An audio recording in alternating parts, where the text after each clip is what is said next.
Hey, what's going on, guys? It's Turin here with another Warhammer Total War Live BattleCast. In this particular game, we will be playing the Warriors of Chaos with the new DLC, so definitely going to be a lot of fun. I actually had my mic muted for the past 2 minutes while I was talking during my army selection process. I tend to do that a lot, so my apologies, but I'll give you guys a quick rundown of my army, my build, and everything, and hopefully that'll work out for you. So, I have a Chaos Lord. Make sure to give him both potions, but again, with Kindle Flame, his flame attack, as well as heavy-duty armor piercing, he's a pretty good choice against the Dwarves. I also have a Chaos Sorcerer who is now mounted on a Manticore, which is really, really nice. I have some Chaos Marauders, which opens up my resources a little bit to be spent on the Chaos Feral Manticores and those type of units, and man, these units are great against the Dwarves. I mean, they don't have your, armor piercing that you would have on some other units, but they do cause terror. So if you can land them in a group of Quarrelers or, among Dwarf Warriors, Miners, a lot of low-tier troops that are actually much more popular now because of the Runesmith, they make a big difference for sure. And then, of course, the Aspiring Champions, who are my absolute new favorite unit in the Chaos roster. Granted, there's not much to choose from, so I suppose it's not much of a competition, but they're just so good. They fight like heroic units. They do magic damage, which makes them an absolute staple against the Dwarves. And I'll explain why in a moment, because the Ethereal Lords are very, very popular in the meta right now. They're almost impossible to kill for the Greenskins, and a lot of other factions really struggle with that. But the fact that these Aspiring Champions do magic damage is huge. They can chunk them down really, really quickly, especially when you cast the Flaming Sword of Ruin on them. So just something to consider there. Chaos Marauders, again, pretty good, cheap option, but the Manticores are just so good. I mean, Chaos can have a really, really rough Air Force now. Not rough for them, but rough for your opponents, of course. And it's very hard to crack. The one issue with my build, I would say, is that against the Dwarves, I often think it's a pretty good idea to bring a single Hell Cannon to kind of crack their formation and force them to move out, because with the new Dwarvish units like the Rune Lord and the Runesmith just chain stacking all those buffs, it's really, really hard to break that Dwarvish line. And they can get away with using like tons of Miners and Dwarf Warriors, and they just become like elite infantry. If they cycle those buffs correctly, they'll constantly have like massive damage reduction, massive armor reduction, all that kind of stuff. So it's very, very hard to deal with. I've even seen some builds, some players doing it very, very effectively. I'll try and capture some replays where they would have the Rune Lord and the Runesmith, and they would actually have two Runesmiths. So they would bring the Ethereal Lord as well as the traditional Runesmith. And then they just kind of they'll use the buffs on one Lord, then as soon as that wears off, they just have like a timer, and then they'll cast it with the next Runesmith. So their entire army is literally almost perpetually buffed the entire battle. So a lot of great synergies with the new Dwarven units. Very, very tough. But that's why I would, in some circumstances, like to bring a Hell Cannon, just to deal with that, because it's good for forcing them out of their shell, kind of making them a little more uncomfortable, and, kind of taking that route. One issue is I didn't bring Cav, but I think in having the Feral Manticores, I should be able to kind of get that same effectiveness in, taking out their back line and all those type of things. So hopefully this game won't be too laggy either. I know I've had quite a few BattleCasts that have been pretty laggy, so my apologies for that. And that is another one of the issue. I try and capture a lot of BattleCasts for you guys, but more often than not, the opponent will, or I don't know if it's me, but I'm pretty sure my internet connection's okay. But there'll just be massive lag, which is pretty tough. So you can't really, use it as BattleCast because it's just so unpleasant to watch. I also decided to get a single group of Chosen, just having some fun. But these guys are just monsters, and actually this will give us a good opportunity to compare their stats to the Aspiring Champions here in a moment. So should be fun, guys. All right, so let's go ahead and set up our formation. So this is going to be our main infantry formation here. We're going to get our Flying Goon Squad in Group 2. So for now, I'm just going to put them all in one formation, and I'll probably just circle them into Group 3 and Group 4 and 5, as I send them on different targets. So Lord of Fire is going to be pretty good. I did bring a Fireball just to be able to pop those ethereal units, and hopefully that'll help. So. All right, let's get ready to party, guys. We're just going to start here, and this is a great map for Chaos against Dwarves. Cannons are pretty popular, and even bolt throwers aren't that terrible, because they're a very, very cheap alternative to the cannon, and it really opens up a lot of options for Dwarvish infantry lines. So this is good because I can advance through these trees, I can advance through these trees. It gives me cover against gyrocopters, against cannon fire, all that type of stuff. And again, gyrocopters aren't that big of a threat anymore because Manticores can just tear them to pieces usually. And relatively speaking, they cost 1,000. I think gyrocopters are slightly cheaper if I'm not mistaken, but it's still a relatively even trade considering how far ahead the Manticores will come in a straight up combat situation.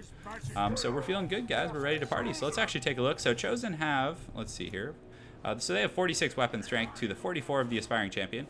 They have 44 melee defense, but of course the Aspiring Champion is more defensive with its armor shielded kind of attributes. So they have 62 melee defense, and their melee attack's actually the same.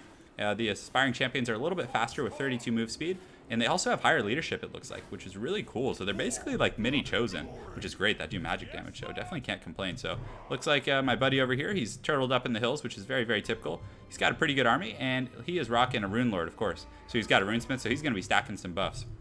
So one strategy I could kind of go with is to kind of just like bait him into combat and then not fully engage, like, you know, simulate the charge and then just pull back, and then, you know, he'll spam his runes. I can wait for them to wear off and then go back in, but it's hard to do that when they have missile fire, because if I do feign a charge, I'm going to take a ton of thunder fire, so it's a little tough to, you know, make that commitment. So let's see. So he has a gyrocopter with brimstone gun, so we're just going to detach a Manticore, put him in group 3, and sick him after that guy, which should shut him down for the foreseeable future. We're actually going to go through the woods here, just kind of march up and through, and that'll give me a really nice high ground angle on my opponent, but the one downside is his thunders will get very, very good angle of fire on me as well. So we're just going to continue to march. It looks like he has some rangers here, which is very cool, but they're definitely a little out of position, and nobody expected the Manticore Inquisition guys. So they're gonna go ahead and land here, and I don't know if he has any other Vanguard troops that can really help these guys out. So fortunately for him, they're probably just gonna get dumpstered right now by all these Manticores and Chaos Swords and big scary guys. So all my guys are going in there, and it should be fine. And this other Manticore, I'm just gonna kind of park him right back here, and don't want him to chase into that Thunder Fire. That would just destroy him. So these guys are terrified and broken, and man, I love the terrified mechanic. I think Chaos, I think they're really good now. I mean, not really good, but much better. It's hard to tell though, because everyone, literally, I've been trying to get you guys a Greenskin game for so long, and not Greenskin, but Empire and Bretonia, but nobody's playing them right now. You just kind of have to play the waiting game, unfortunately. So, you know, we're doing the best we can, but that Vanguard definitely did not pay off for my opponent. Those poor dwarves are scurrying to the hills, and what sucks for them is they are regiments of renown, so that's definitely a relatively expensive unit to just lose out of the gates like that. But he does have a pretty solid defensive formation right here, so definitely, you know, he's not in the worst shape. So what I'll probably do as we engage the battle is just send my Manticores onto his missile units, like right away. I'm probably actually just going to do that right now and put this guy in group 4, send him here, and then go here. All right, so I don't need to chase those guys anymore. I'm just going to, actually, we probably want to just pull him over here and then put the group 4, we'll fly him back there. Get in position a little bit more. We'll keep our lords in the tree line here, so they're not subject to that thunder fire, but unfortunately this guy is. He's taking a little bit of firepower. So my timing on that was a little poor, but we'll just fly him up into the trees, because we want to fly them in like right as the engagement is getting started, and then, you know, that'll lessen the, you know, missile fire that your troops take, and but this high ground's going to be pretty nice. I think it'll be good, because a lot of his formation is like over here, kind of facing this direction, so it's going to be very awkward for him to have to reform. It's definitely annoying to have to do that from time to time. Thankfully, I didn't take too much damage, so we're just going to fly that Manticore in the back here. We're kind of posturing up our formations, and I think we're almost ready to party, guys. It's going to be a good time. Chosen are going to be very strong here with the great weapons. If you can get them on the dwarvish line without them taking a lot of damage, they're just going to, you know, do huge work for you. So we're going to go ahead and send that Manticore in and send that Manticore in, and we're going to start going. We're going in, guys. We're going to have some fun. We're gonna get down and dirty. All right, let's get these aspiring champs. We'll get them going as well. So we're gonna move them forward and move these guys forward as well. And we're also gonna fly on our main force. So the Manticores are gonna land right now, and I don't really care if they die. To be honest, they're gonna, like, you know, disrupt this missile fire, and thunders are, you know, somewhat of a big investment. So, you know, if you can get rid of them early, not rid of them, but shut down their initial, you know, value that they generate, you're gonna be doing really, really well for yourself. So we're gonna get these guys in. As you can see, the freaking Runesmith is just, and the Rune Lord are just going to generate massive value. So we're going to fly over here. We're going to use the Flaming Sword of Ruin here in a moment. There we go. All right, so far so good. You can see my Goon Squad here is having a good time, and I'm just going to try and find something weak that I can pick off and isolate. And I might actually just like dive bomb this group right here of Dwarf Warriors and just try and crack his front line real quick, which will be pretty strong. And then it'll open up the floodgates back here so I can get to these units. But you see the Manticore is holding it down pretty well. These Dwarf Warriors are taking a beating, but their stats are probably pretty heavily boosted by that Rune Lord there. So this guy over here is doing good, so we'll actually just pull him back. And the other one did route off, but, you know, obviously he sent all his Slayers to deal with it and whatnot, so that's okay. So we're getting through this front line of Dwarf Warriors here, which is pretty nice, and we're not taking any like real pressures. We're actually just going to ride back through. We'll probably leave this Manticore here and put him in group 6. So we'll put him in group 6. So that should detach him from my main leadership group. We'll fly through here, and this Manticore is back in action, so we're just going to re-land him on those Thunders now that they've gotten detached here, and we'll also send that Manticore back in through. So we'll get in the tree line here with my Lord and just kind of feel things out, see what's going on. Looks like my Chosen and my Aspiring Champs are pretty well engaged, and my Marauders are actually holding it down pretty well. They're not taking too much of a beating, so these Thunders are relatively isolated back here, so we're actually going to go with them again. We're going to use the Cascading Fire Cloak on my big armor-piercing core up here, and let's see, this Manticore is in pretty good shape, and this one is also in good shape, so we managed to land on those Thunders. We've taken quite a bit of damage, so let's make sure that we're actually effectively targeting those guys, because Thunders are going to generate huge value, and a lot of his infantry, Dwarves do have trouble with the armor-piercing infantry, so Thunders he's relying on a lot to deal with my armor-piercing troops. So we'll probably route this group of Thunders Then what we'll do from there is actually go after that Rune Lord up there, who is fighting Chosen, and he's in a very tough fight for sure. So we're going to use the Flaming Sword of Rune on that group to really buff those guys out, and we almost got these guys down. Once they break, we will turn and go up the hill and deal with those other troops. You can see actually the Chaos Marauders, with the encouragement of the Aspiring Champs, are actually holding really well. So we're going to pull our Lords up here right now. We're going to use this potion because he is taking some damage, and we will also use the leadership buff. So right now, yeah, we need to pull out here because we're taking a ton of damage, and he's starting to spend the peak gate guard. Those guys are just absolute beasts. I can't even express how strong they are. I've had my Lords just get absolutely dumpstered by those guys. So we're going to go ahead right here and go after his Lord here, and we're going to use the Cascading Fire Club to kind of buff this whole group. Actually, let's land the Chaos Lord right there, and we want to get that Manticore up there, and this Manticore on those Thunders as well.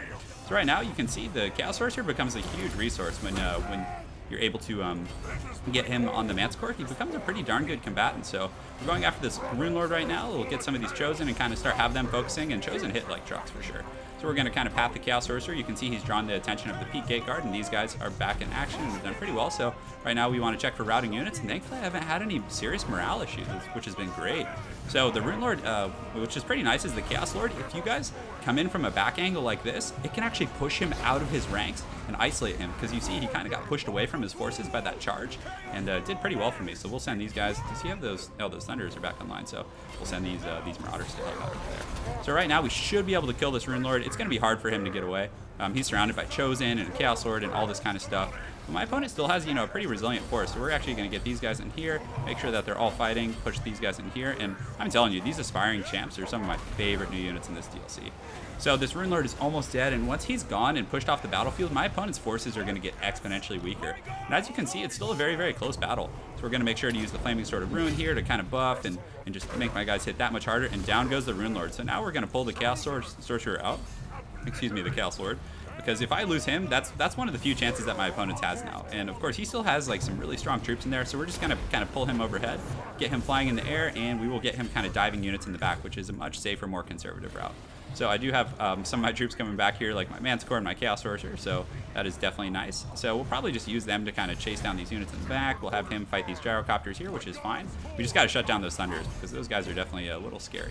So my troops are doing pretty well. The Chosen were definitely actually a good investment this game. Usually I don't like them, but man, they're just sustaining and doing really well. So pull these Chaos Marauders back, get them in there. And the next thing I'll want to do, probably once I shut down these Thunders, is start focusing on this Runesmith and his other heroic units. But you can see the Chaos Sword did a great job, so we'll use the Stand Your Ground, and those Thunders look like they're wavering. Okay, so they're just terrified. So I want to make sure they're offline. We almost have enough for the Cascading Fire Cloak again, which is going to be nice. So let's take inventory of what I got. I still have several fairly healthy groups of the Aspiring Champs, which is really nice. We're going to focus these guys now, make sure these guys are engaged, and those Peak Gate Guard are just such terrors, guys. They're really strong. So actually, we need to take out those Thunders stat. So we're going to come over here and have my Lord go after that. And check for routing units, and I believe I have some guys that are, yeah, they're coming back here. So we'll check, make sure. Got to be as efficient as possible. We're going to use the Foe Seeker here to get them back. And Foe Seeker is one of those things that I usually don't mind cutting like really quick. So we're going to pull out here, get him going, and yeah, a lot of the units are starting to route off. Those Aspiring Champs are definitely really strong. So see what I'm saying, guys? How he came in and charged and knocked him back. If you use that correctly in the right circumstances, it can be really strong and can, at the end of the day, force a lot of enemy units into really bad positions. Because that's kind of what happened with this Rune Lord here. So we're going to use the Flaming Sword of Rune, and now we're pretty much out of Winds of Magic. So I don't mind kind of just sending them in on a pretty reckless engagement here, especially if it, means shutting down those Thunders. So we're just going to cycle charge with our Chaos Lord here. We don't want to keep him in sustained combat. That would be really dangerous against the Dwarfs, who still do have some Peak Gate Guard over there. And if they're able to get on him, and the 3 Dragonback Slayers, look at those guys, they're freaking cool. So we'll get these guys engaged here, make sure they're doing their thing. And a lot of these units are shattering now, which is good. Those Chosen are just stay in the course, to say the least. So we're actually going to go after those Thunders there, make sure these Marauders are coming back. The Chosen are still confident, and they're going to do really good, even against elite infantry, because Chosen just, not in terms of the cost versus effectiveness, but just if you actually do have them in a situation, they are going to be one of the best infantry in the game. I mean, I do think some regiments of renown, like the Peak Gate Guard, can probably take them on, but for the most part, Chosen are just always going to be really good if you can get them in an ideal combat situation. Let's go ahead and engage here. We'll surround this Runesmith here. So far, so good. We'll use the leadership buffs here. The Aspiring Champs are still fighting, and like I mentioned earlier, guys, they have really good leadership. Just definitely very high. I think it's upwards of like 75 or 80. I mean, right now it's high because obviously the Lord is nearby, but I think in general it's a very high stat as well. So I don't think I have any Manticores or mobile units left. It's mostly just my Air Force, but you guys can see now that Chaos can really spam Manticores and you know, do that whole game. It's pretty hard to deal with them. I mean, you know, range units like Thunders are very easy to dive, and even if you get surrounded by Slayers, they're still going to terrify things and do really well for you. So, and he did have the Rune Lord. I'm not sure how effectively he was stacking the buffs. I was kind of just in the zone, and I didn't really get a chance to see. But regardless, it was a very good game, very close, and it was definitely a good one. So. The Chaos Marauders, when mixed in with the Aspiring Champs, are pretty strong. Their leadership can really sustain, because my Chaos Lord, you guys saw there were several points in the battle where I actually had to run. I had to like straight up just run into the hills, and that took my leadership away from the encouragement away from my Marauders, and you saw they fought for quite some time. So having these guys in the front line, and they really do last a long time. The Chaos Warriors did good, and the Chosen didn't get a ton of kills, but they were focusing mainly on the heroic units. You guys saw I used them to surround the Rune Lord, and also using the Chaos Lord to knock the Rune Lord away from his troops and behind my lines, actually, really, I think was probably my key to victory, because if the Rune Lord had lived for longer, I may have lost that battle. So as far as my opponent's forces go, one of the big things for him was losing that Vanguard Ulthar's Raiders. Again, if he hadn't lost those in that manner, I think he might have been able to win the game, or it would have been closer. Very, very close. The Dragonback Raiders and, of course, the Peak Gate Guard are just absolute monsters. If you let the Peak Gate Guard sit on one of your heroic units, they can cut them down like it's nothing. So, anyways, good games to my opponent, Crack Rabbit. I look forward to seeing you again on ladder, and I hope you guys enjoyed that Chaos Battlecast. Have an excellent night, and take care.